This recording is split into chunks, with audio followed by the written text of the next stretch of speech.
قرآن میں حضرت ابراہیم کی اولاد کا بھی ذکر ہے، ان کے بھی واقعات موجود ہیں۔ آج کی ویڈیو میں ہم لوگ حضرت ابراہیم کی جو اولادیں ہیں، حضرت اسحاق، حضرت اسماعیل، ان کے متعلق دیکھیں گے کہ قرآن میں کون کون سے واقعات ان کے متعلق آئے ہیں اور ان سے ہمیں کیا سبق ملتا ہے۔ تو چلتے ہیں سیدھا ویڈیو۔ السلام علیکم، تو کیا حال ہے آپ کا دوستو؟ کیا اسلام سچا مذہب ہے؟ آئیے جانتے ہیں۔ تم میں سے بہتر وہ ہے جو قرآن سیکھے اور دوسروں کو سکھائے۔ تو چلے آئیے آج ذرا قرآن ہی سیکھ لیتے ہیں۔ تو آپ سب دیکھ رہے ہیں میرا یوٹیوب چینل۔ اللہ نے قرآن میں حضرت ابراہیم سے کہا تھا کہ میں تم کو امام بناؤں گا۔ اب امام جس کو بنایا جا رہا ہے اس کی اولاد سے بھی پھر آگے یہ بات ہوتی ہے، چلتی ہے۔ آج دیکھیں ابراہیمک ریلیجنز اپنے آپ کو حضرت ابراہیم سے جوڑتے ہیں، اپنا امام مانتے ہیں ان کو۔ تو یہاں پر جو اللہ کا وعدہ تھا وہ مکمل ہوا۔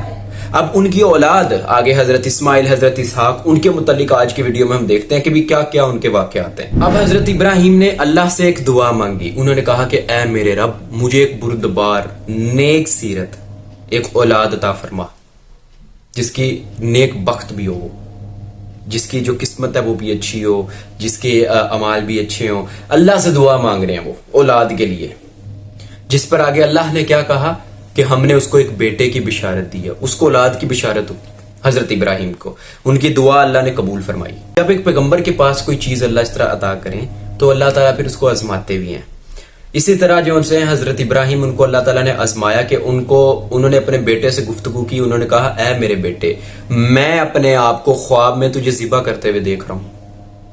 خواب میں بار بار ان کو یہ آ رہا تھا کہ وہ اپنے بیٹے کو ذبح کرنا ہے۔ تو ان کے بیٹے نے آگے سے کیا ریاکشن دیا؟ انہوں نے کہا کہ اے میرے ابا، آپ جو خواب میں دیکھ رہے ہیں وہ کر ڈالیے، آپ مجھے صبر کرنے والا پائیں گے انشاءاللہ۔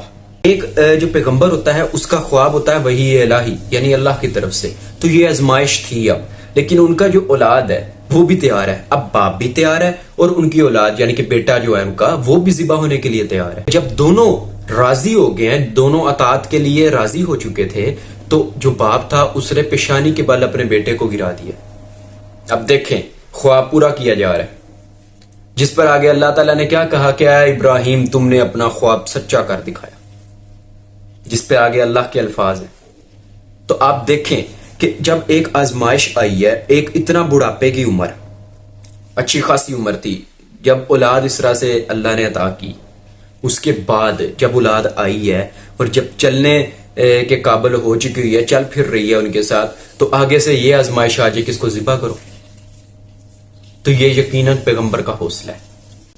جب یہ معاملہ ہو چکا تو اللہ تعالیٰ نے کہا پھر ہم نے ان کی اولاد جو ان سے ہے ان کی جگہ ہم نے ایک ذبیحہ وہاں پہ مقرر کر دیا۔ اللہ نے خود کہا ہے کہ یہ کھلا امتحان ہے، یہ کھلا امتحان تھا حضرت ابراہیم کے لیے۔ آپ سوچیں کتنی بڑی آزمائش ہے۔ اور اللہ تعالیٰ نے آگے کہا کہ یہ ہم نے ذبیحہ مقرر کر دیا۔ اب دیکھیں قیامت تک کے لیے جب بھی پورے مسلمان جو ہیں ہر سال عید الاضحیٰ پر کیا کرتے ہیں؟ سنت ابراہیمی مکمل کرتے ہیں۔ یہی تھا وہ واقعہ جس کی نسبت سے آج عید الاضحیٰ منائی جاتی ہے اور جو اللہ کی راہ میں ذبیحہ دیا جاتا ہے وہ اسی سنت کو اجاگر کرنے کے لیے۔ تو اللہ تعالیٰ نے حضرت ابراہیم کو بھی امام بنایا اور حضرت ابراہیم کے جو واقعات تھے ان کو بھی اللہ تعالیٰ نے یادگار بنا دیا۔ انہوں نے اپنی جو بیگم ہیں ان کو اور اپنی اولاد ان دونوں کو صحرا میں چھوڑ آئے ہیں مکہ ہجرت کر کے۔ اب مکہ اس وقت آباد نہیں تھا، آپ صلی اللہ علیہ وسلم کے دور میں قریشی وہاں پر تھے، سارا آباد تھا، مگر حضرت ابراہیم جب وہاں پر گئے ہیں اپنی اولاد کو، اپنی بیگم کو لے کر، تو وہ مکمل صحرا ہے، نہ ادھر پانی کا کوئی ذریعہ نہ ادھر کھانے کا، ان کو چھوڑ کر چل رہے ہیں واپس۔ جس پر ان کی جو بیگم ہے انہوں نے کہا کہ اے ابراہیم، یہاں پر کوئی بھی نہیں ہے، مکمل ویرانہ ہے، ادھر کوئی ہمارے بات بھی نہیں کرے گا ہم سے، ہم کیسے ادھر وقت گزاریں گے؟ آپ ہمیں یہاں چھوڑ کر جا رہے ہو جہاں پر کچھ کھانے پینے کے لیے بھی نہیں ہے۔ جس پر حضرت ابراہیم خاموش رہے۔ تو انہوں نے پھر پوچھا کہ کیا یہ اللہ کی طرف سے حکم ہے؟ جس پر انہوں نے مڑ کر ہاں میں جواب دیا۔ جس پر وہ بھی خاموش ہوگی، انہوں نے کہا پھر ہمیں اللہ ہی کافی، یعنی کہ پھر ٹھیک ہے، پھر اب جاؤ۔ دیکھو اللہ پر توکل، اس واقعے سے ہمیں پتا چلتا ہے اللہ پہ توکل۔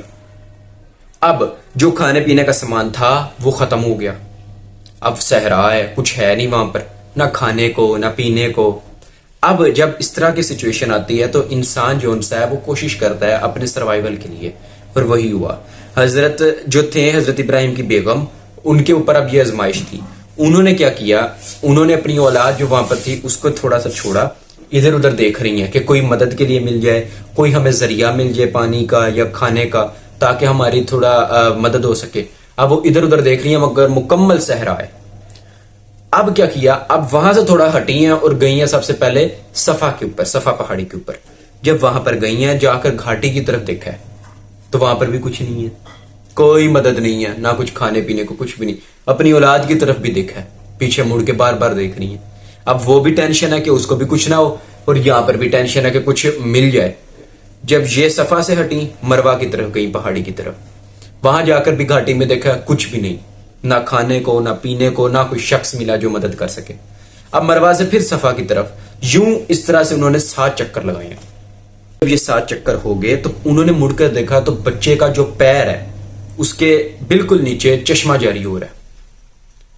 اب وہ بھاگی ہیں واپس, ان کو مل گیا ایک سورس, بھاگی ہیں واپس.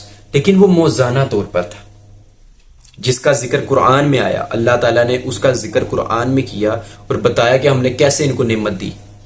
جس پر جو بیگم تھی حضرت ابراہیم کی, وہ حیرانگی سے دیکھ رہی ہیں کہ میں ادھر ڈھونڈ رہی ہوں اور چشمہ یہاں جاری ہو گیا. چشمہ دیکھا, خود بھی پیا, بچے کو پلایا, اور اللہ کا شکر ادا کر رہی ہیں ساتھ ساتھ. ویڈیو پسند آئی ہے, سبسکرائب کر لینا.